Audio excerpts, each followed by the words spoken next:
আসসালামু আলাইকুম everyone, welcome back to my channel. আশা করছি সবাই অনেক ভালো আছেন। আলহামদুলিল্লাহ, আপনাদের দয়ায় আমিও অনেক ভালো আছি। আজকে আবার চলে এসেছি আপনাদের জন্য খুব ইজি এবং মজার একটি নারকেলের বরফির রেসিপি নিয়ে।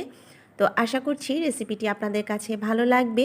আর এই নারকেলের বরফি তৈরি করতে আপনার উপকরণও লাগবে খুব কম এবং সময়ও লাগবে খুব কম, আর খেতে কিন্তু অনেক বেশি ভালো লাগবে। চুলায় একটা প্যান দিয়ে এর মধ্যে নিয়ে নিয়েছি 1 কাপ নারকেল। আমি এখানে টাটকা নারকেল নিয়েছি, আপনারা চাইলে ড্রাই কোকোনাটও নিতে পারেন। এবং নিয়ে নিয়েছি 1/3 কাপ কনডেন্স মিল্ক। মিষ্টিটা আপনারা আপনাদের পছন্দ মতো দিয়ে নিতে পারেন।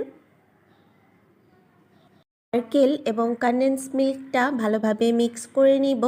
তো এই অবস্থায় কিন্তু চুলার আঁচটা অবশ্যই একদম কমিয়ে রাখতে হবে, তা না হলে দেখা যাবে যে নারকেলটা পুড়ে যেতে পারে।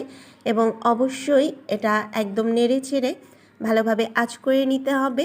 তো এখন আমি এর মধ্যে অ্যাড করে দিব ঘি। তো আমি আজকে এখানে 2 টেবিল চামচ ঘি ইউজ করেছি। প্রথমে আমি 1 টেবিল চামচ দিয়ে দিব এবং পরে আরও 1 টেবিল চামচ ঘি অ্যাড করে নিব। আর ঘি দেওয়ার পর এটা কিন্তু আবারও নেড়েচেড়ে ভালোভাবে মিক্স করে এটা জাল করতে হবে।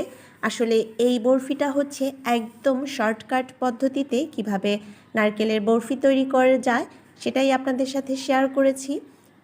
তো এখন এর মধ্যে অ্যাড করে দিচ্ছি আমি ফুড কালার। তো আমি এখানে কিছুটা গ্রিন ফুড কালার দিয়েছি, আর এটা টোটালি অপশনাল, আপনাকেও যে দিতে হবে এমন কোনো কথা নেই, কারণ আমি এটা জাস্ট দেখার সৌন্দর্যের জন্য দিয়েছি। আপনারা না দিলেও চলবে, আর কেউ চাইলে এখানে জর্দা রঙটাও অল্প পানিতে গুলে দিয়ে নিতে পারেন এবং চাইলে এর মধ্যে বাদাম কুচিও ব্যবহার করতে পারেন। তো আমি কিন্তু এটা অনবরত নেড়েচেড়ে জাল করে নিচ্ছি। এটা হতে প্রায় দেখা যাবে 6-7 মিনিটের মতো সময় লাগবে। তো এখন আমি এর মধ্যে আবারও 1 টেবিল চামচ ঘি দিয়ে দিচ্ছি। তো আমার হালুয়াটা অনেকটাই টাইট হয়ে গিয়েছে। আমি আবারও এটাকে একটু নেড়েচেড়ে আঁচ করে নিচ্ছি। আর এর মধ্যে কিন্তু অবশ্যই কনডেন্স মিল্ক ব্যবহার করতে হবে, কারণ কনডেন্স মিল্ক দেওয়ার কারণে দেখা যাবে যে এটা খুব দ্রুত জমাট বাঁধবে এবং খেতেও অনেক বেশি ভালো লাগবে। তো আপনারা নিশ্চয়ই দেখে বুঝতেই পারছেন যে হালুয়াটা অনেকটাই টাইট হয়ে গিয়েছে। তো এটা প্যানের গা ছাড়া হয়ে গিয়েছে, তার মানে বোঝা যাচ্ছে যে বরফি তৈরির জন্য এটা অলমোস্ট রেডি হয়ে গিয়েছে। আমি এখন চুলাটা বন্ধ করে নিব এবং এটা একটা ডিশে সার্ভ করে নিব।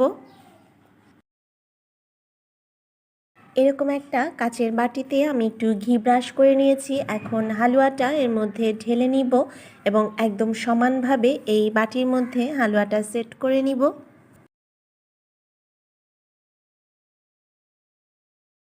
হাত দিয়ে চেপে চেপে হালুয়াটাকে একদম সমান করে নিয়েছি। এখন অপেক্ষা করব এটা ঠান্ডা হওয়ার জন্য। তো কিছুক্ষণ রেখে দিলেই দেখা যাবে যে এটা ঠান্ডা হয়ে অনেকটাই জমে যাবে। 1 ঘন্টা পর এই নারকেলটা কিন্তু ঠান্ডা হয়ে গিয়েছে এবং এটা অনেকটাই জমে গিয়েছে, মানে শক্ত হয়ে গিয়েছে। এখন আমি এটাকে বরফির মতো করে কেটে নিব। আমি বরফির মতো করে এগুলো কেটে নিয়েছি। তো আপনারা আপনাদের পছন্দ মতো যেভাবে ইচ্ছা কেটে নিতে পারেন। এখন ডেকোরেশনের জন্য আমি এর উপর একটা একটা করে বাদাম বসিয়ে দিব। আপনারা চাইলে কাজু এবং পেস্তা বাদাম কেটেও এর উপর বসিয়ে দিতে পারেন, অথবা কিছুটা জর্দা রং গুলেও এর উপর একটা একটা করে ফোঁটা ফোঁটা করে দিয়ে দিতে পারেন, তাহলেও কিন্তু দেখতে অনেক বেশি সুন্দর লাগবে। তো আশা করছি আমার আজকের এই ঝটপট নারকেলের বরফি রেসিপিটি আপনাদের কাছে ভালো লেগেছে। যদি ভালো লাগে তাহলে অবশ্যই রেসিপিটি বাসায় ট্রাই করবেন এবং আপনার পরিবার আর প্রিয়জনদের সাথে শেয়ার করবেন। আর আমার ভিডিওটি যদি ভালো লাগে তাহলে অবশ্যই আমার চ্যানেলটি সাবস্ক্রাইব করবেন। আর যারা অলরেডি করেছেন সবাইকে অনেক অনেক ধন্যবাদ। সবাই অনেক ভালো থাকবেন, সুস্থ থাকবেন। দেখা হবে আবার কোনো নতুন ভিডিও নিয়ে। আল্লাহ হাফেজ।